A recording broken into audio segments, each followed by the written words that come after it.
Yo, what's up? Today we react to a video from Inferno J. So honestly, I was just scrolling on YouTube just trying to see what to react to, what to watch actually. And then I came across this video right here, Anime Rage Moments Done Right by the dude named Inferno J. And I ain't gonna lie to y'all, I seen like a minute into this video and I'm like, yo, this man kind of spitting right now, and this will be an amazing video to react to. And personally, I love rage moments in anime. I know it's cliche and shit, and like I don't give a fuck. I'm just gonna let this guy talk, and we're gonna go like straight into this video. But before we get into the direction, the like, comment, subscribe, it really helps us a lot.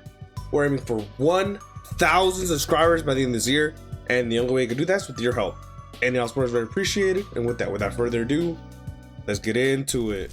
Whether it's anime, manga, or any form of fictional content, one thing I always look forward to seeing is an epic rage moment. Seeing a character completely lash out, losing any sense of self-doubt. This is a great one right here too. The purpose of running somebody's fade will never fail to entertain me. I was scrolling on Twitter the other day and saw this question being asked: which type of rage moment is the best? Now I thought to myself, what do you mean? There's different kinds of rage moments? And of course, the two types of rage moments in question are berserk rage moments, where a character goes complete bananas and loses their mind as they go on an absolute rampage, and silent rage moments, where you know a character has completely snapped, but they show it a little more indirectly with things like expressions. See, I didn't even know there were two different rage moments. I just categorized them as rage moments, but it's a good distinction they bring into the environment. So in honor of this thought-provoking question, let's go through some Hall of Fame berserk and silent rage moments throughout some of my favorite anime. And without further ado, rage moments are rage moments. I just love them all. Rage moment. And when I say berserk, I mean both the moments and the first one I have to mention here, with Guts' iconic scene during the eclipse. For the sake of keeping things PG, I won't exactly be describing everything leading up to this moment. I'll leave it as a if you know, you know. Let's just say Griffith violates everybody in every way. Man, if you ain't gonna say it like this, I watched a minute in and I'm just like, see, berserk Guts rage moment, amazing. And I was just like, you know what, let me just react to this. But yeah, if you ain't gonna say it, I'm gonna say it. This man right here fucking annihilated like his whole brigade, his whole group. He had like friends and shit. He had a group of people, was it like a mercenary group? And so long story short, like a bunch of shit happened. And he basically like sacrificed everybody, and he took my man Guts' girl and started R-wording her, and it was diabolical. So like Guts just crashed out, and his rage definitely warranted, and I loved it. If you know, you know. Let's just say Griffith violates everybody in every way that you can imagine. Enraged by seeing his comrades fall and what Griffith is doing to Casca, Guts tries to free himself from a demon biting on his arm. And we see his rage pushing so far to the point where he uses his broken sword to free himself from the demon's teeth. I can't think of another moment that displays this level of persistence and desperation to such an extent. To keep clawing away with the odds of victory being non-existent, and the delivery of Guts' emotions and screams is just the chef's kiss. Well, in regard to the rage moment, everything that led up to it, bad. Continuing on the topic of berserkers, how could I not mention some Dragon Ball, home to some of the greatest rage transformations out there? My personal favorites in this main one, like when he first turned into Super Saiyan category, would have to be that's Goku, like right here, the one everybody knows. And bro. No specific moment, just Broly. Goku's first time transforming into Super Saiyan isn't just an amazing rage moment, it's up there with some of the greatest moments in fiction. You know how it goes, everyone thought Frieza was defeated, hip hip hooray, then boom, plot twist, he's still alive. Krillin gets turned into a firework, triggering Goku's intense emotion and willpower in one of the sickest ways possible, and the rest is history. Plenty of screaming and history. As for Broly, it really doesn't matter which version we're talking about here. One thing that's always been consistent about his character is that he is the berserker of all berserkers. A walking, talking, ticking time bomb, someone cemented on the Mount Rushmore of D1 crash. I ain't gonna lie to you, the Broly movie, I love screaming in anime. Like if there's a good scream in anime, I'm just a sucker for it. I just love a good scream. A walking, talking, ticking time bomb, someone cemented on the Mount Rushmore of D1 crash-outs. During the Broly movie, the man showed us the true meaning of on-site. Anyone in Broly's field of vision was catching them hands. He even tried to fight Whis. He had to be KO'd before he destroyed himself from blindly raging out so hard in the fight against Gogeta. On a similar note, let's transition into Vasto Lord Ichigo in Naruto vs. Pain. When these two emerged on the battlefield, I was thinking throughout this whole video, he was gonna mention some that I have no idea about. But so far, they're all I've seen. It was like predators hunting their prey, and I'm not referring to Hisoka. I'm talking straight ruthless kings of their domain, just some I missed that whole joke. Naruto versus Pain. When these two emerged on the battlefield, it was like predators finally raging out so hard in the fight against I lost. Similar note. Damn, my brain. I just lost track of Let's transition into Vasto Lord Ichigo in Naruto versus Pain. When these two okay, so you mentioned both of them. Okay. Ichigo and Naruto. It was like predators hunting their prey, and I'm not referring to Hisoka. I'm talking straight ruthless predators hunting their prey. Oh my god. Of their domain, just some absolute. That was the joke I was intentionally trying to go back to listen to, because I didn't hear it, and then I got distracted. Demons acting purely on instinct, leaving a trail of mass destruction. For a character, see, honestly, I love that Naruto vs. Pain fight when he got a full-on monster when the animation looked like these is exactly what Berserk rage moments are all about. Like, sure, it's amazing to see the intensity of a character's emotions on full display, but it's also nice to see them completely lose their minds, becoming a completely different version of themselves, or something that isn't even them in general. Which leads to my next topic of discussion. I like that. Dark Sonic from Sonic X. Now, that's something I don't know anything about, but this thing right here, this was really fucking cool. And I think, dang, I think it was a movie that I seen, like something Heels in Hell, like they did the moment again, and that was sick. But the animation in general for Ichigo versus fuck, man, what's the name of it? I don't know his name, but you know what I'm talking about. That fight was crazy too. This whole form is crazy. Completely lose their minds, becoming a completely different version of themselves, or something that isn't even them in general. Which leads to my next topic of discussion, Dark Sonic from Sonic X. Now, Dark Sonic's rage moment and transformation was very this is all you, buddy. I don't know anything about this. Even just a glimpse of it was chilling to the core. What's so moving about this moment, aside from it just being really cool because it's unhinged Sonic, is that he's typically portrayed as this laid-back. What the fuck? Is this real? Is this real?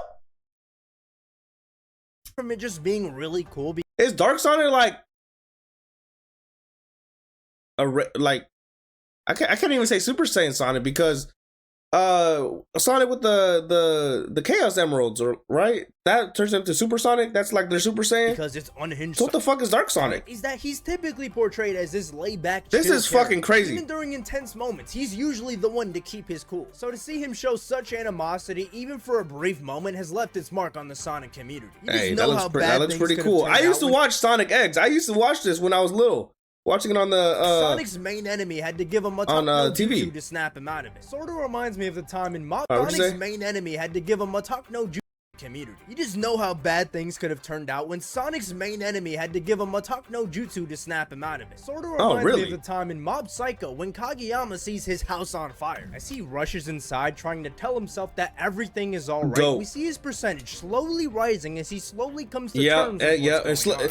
Just the percentage thing, just it hypes me up. Seeing the percentage thing go up, I fall for it every time. I love it. I love it. This whole scene, this whole moment was crazy too. Slowly rising as he slowly comes to terms with what's going on. Right when he sees the dummy bodies thinking it's his family, the 100% jumps right up to 3 question marks. That's right, this man's rage was beyond immeasurable. Similar to Eggman and Sonic, this is until Dimple assures him that the bodies were fakes and everything was still okay. A body that wasn't fake though was— You see that?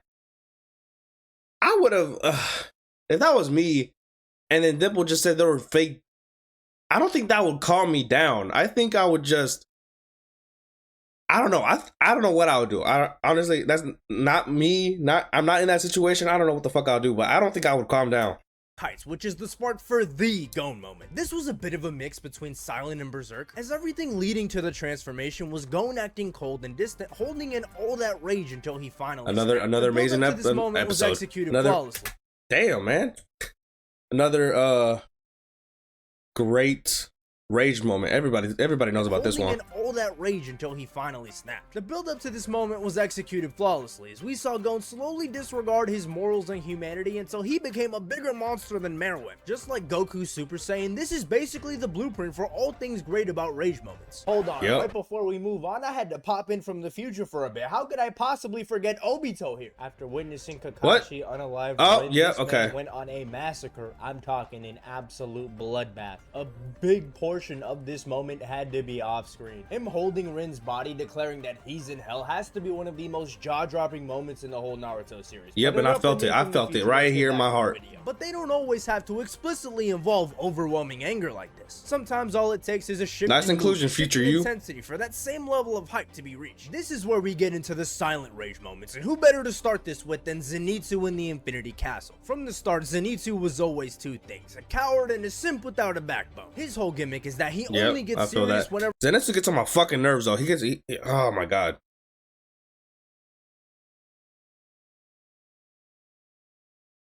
he's sleeping or unconscious. Otherwise, he's a goofball throughout most of the series. However, upon learning what happened to his master and fellow disciple, I should probably say, like, if anybody hasn't read the manga, spoilers, you have been warned.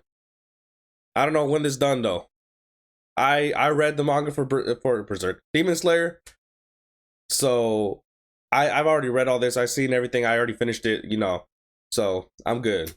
Everything had changed. Zenitsu at this point had completely flipped the switch. He was locked in. He had a purpose. He had some swagger to him for the very first time, and this is all while he was awake. Speaking of switches flipping, it's kind of ironic how Luffy is on the silent side of this debate, or on the silent side of anything. Him clocking Charlos in the face is just one of many Luffy moments where everything about his personality I love One Piece. I got it tatted right here on my arm. In place of his silly, goofy, laid-back self, we see an absolute savage of a pirate, which is probably how most people in One Piece view him. Whether it's him walking past Kaido and Big Mom to Kinemon, the walk to Arlong Park, he's got some of the best silent rage moments in all of anime. All I gotta say is that I'm waiting for a moment like this with Gear 5. I want to see a little less tomfoolery, but anyways, let's move on to I don't think that's gonna happen. I feel you, but I don't think that's gonna happen with with Gear 5. Little less tomfoolery, but anyways, let's move on to Saitama versus Gaara. This is one of the first moments where we really saw Saitama flip the switch, and I think the execution was perfect. Like, sure, we could have seen him raging out with intense anger, blood boiling. I don't think I should be watching this, because I don't know anything about this, so I'm just gonna go ahead and because I don't think the anime is on here yet, right?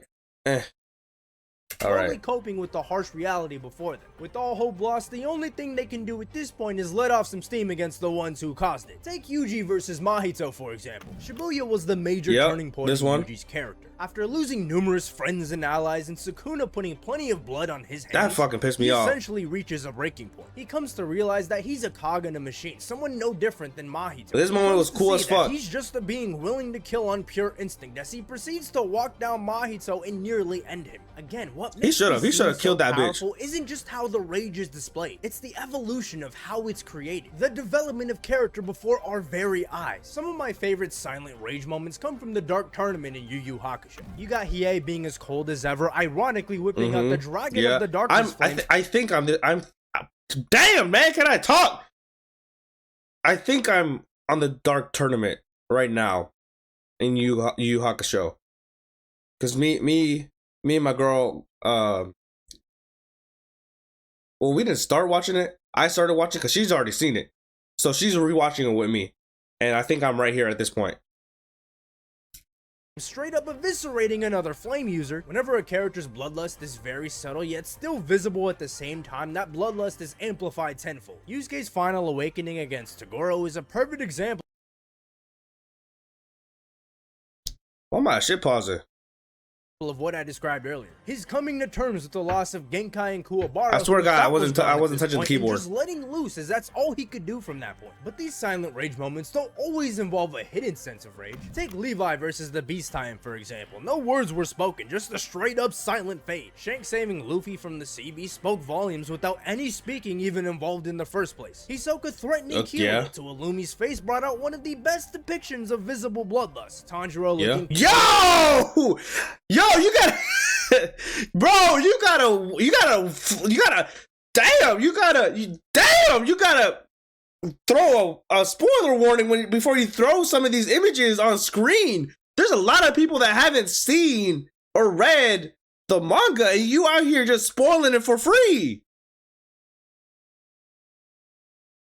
Depictions of visible bloodlust. Skip. I'd like to talk through is Teen Gohan Super Saiyan 2. Obviously, it involved a. I don't know why I skipped. Like, I could have easily just cut that out, but I'm talking through it, so I don't think I will. But, or maybe I'll blur it.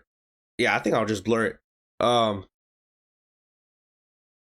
You gotta chill, man. You gotta chill. Berserker type rage, but I feel like the buildup is what's key here. The final snap that pushed him over the edge, the realization that an embodiment of good-hearted nature couldn't be preserved by him. This transition into his new awakening is really the best of both worlds here, both Berserk and Silent. When it comes to both of these types of moments, I wouldn't say one is significantly better or worse than the other. Each has their own unique way of displaying these raw emotions, how characters cope with their worlds falling apart before their very eyes. But let me know which rage moments you like best, and if there's any that stand above the rest to you. There's plenty I didn't mention in this video, and there's probably more types of rage moments that you could further elaborate on. But that's about it for this video. If you enjoyed, be sure to like, comment, and subscribe, and check me out across my platforms for more content, and keep tagging me in these interesting topics of discussion, and let me know if there's anything else you'd like me to cover. But that's about it for this video. Hey, this was a great video. I ain't gonna lie, you did your thing. But yeah, man, this was great. I'm like, I want to see another damn, I want to see another video just like this. If you liked it, go ahead and check out my boy Jay. It was Inferno Jay. I'll leave like a link to his channel somewhere in the description. But yeah, this is a great ass video, man. If y'all want to see me react to another video of his or a different video entirely similar to this, go ahead and let me know. Leave a like, comment, subscribe. It really helps it a lot. But yeah, other than that, feel like we're actually fuck. Other than that, feel like we're actually gonna be like, consider subscribing. And with that, that's in the video. I ain't going out like a sucker. I'd rather lose life by the hands of another. I'll ride around bloods with a crab on my shoulder, provoking the youth. Do not like me, then shoot. We can go to war, pick your weapon. I don't ever like them bullets going crazy. Throw grenade and I'ma throw it back. Hollows you gon' swallow, have you leaking like a bottle cap? I'm moving in the night, talking to death. I told them Roger that. Then yeah, this is just hypothetical. I wish to live if the message